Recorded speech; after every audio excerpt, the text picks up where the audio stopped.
Tulsi Gabbard with us, the Director of National Intelligence.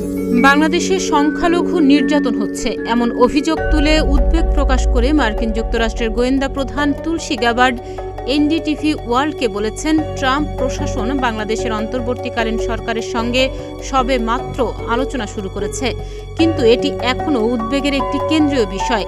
তার এই মন্তব্যে বাংলাদেশের অন্তর্বর্তীকালীন সরকার গভীর উদ্বেগ ও মর্মাহত। সোমবার রাতে প্রধান উপদেষ্টার প্রেস সচিব শফিকুল আলম এক বিবৃতিতে সরকারের প্রতিক্রিয়া জানান। এতে বলা হয়, তুলসী গ্যাবার্ড বাংলাদেশে ধর্মীয় সংখ্যালঘুদের ওপর নিপীড়ন ও হত্যা এবং দেশে ইসলামী সন্ত্রাসীদের হুমকি, একটি ইসলামী খেলাফতের সঙ্গে শাসন করার মতাদর্শ এবং উদ্দেশ্যের মূলের মধ্যে নিহিত বলে অভিযোগ করেছেন।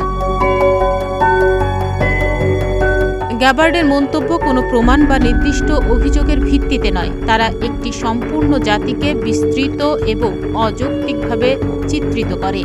বিশ্বের অনেক দেশের মতো বাংলাদেশেও চরমপন্থার চ্যালেঞ্জের মুখোমুখি হয়েছে।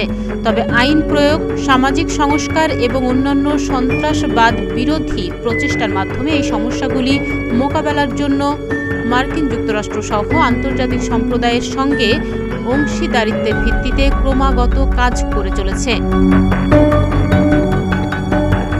এদিকে বাংলাদেশ প্রসঙ্গে মার্কিন গোয়েন্দা প্রধান তুলসী গ্যাবার্ডের দেয়া মন্তব্যকে অসত্য ও দুরভিসন্ধিমূলক বলে মন্তব্য করেছেন ইসলামী আন্দোলন বাংলাদেশের যুগ্ম মহাসচিব ও দলীয় মুখপাত্র মাওলানা গাজী আতাউর রহমান। ভারতে দেয়া মার্কিন গোয়েন্দা প্রধান তুলসী গ্যাবার্ডের বক্তব্যের প্রতিক্রিয়ায় তিনি বলেন, তুলসী গ্যাবার্ড বাংলাদেশ সম্পর্কে এক গুচ্ছ মিথ্যা ও দুরভিসন্ধিমূলক বক্তব্য দিয়ে ভারতকে খুশি করার অপচেষ্টা করেছেন।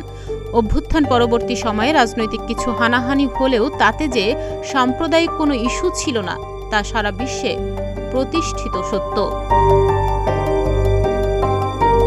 মঙ্গলবার গণমাধ্যমে পাঠানো এক বিবৃতিতে গাজী আতাউর রহমান বলেন, সাম্প্রদায়িকতা নিয়ে উদ্বেগ প্রকাশ করে মার্কিন গোয়েন্দা প্রধান বাংলাদেশ সম্পর্কে তার জ্ঞানের অপ্রতুলতার বহিঃপ্রকাশ করেছেন।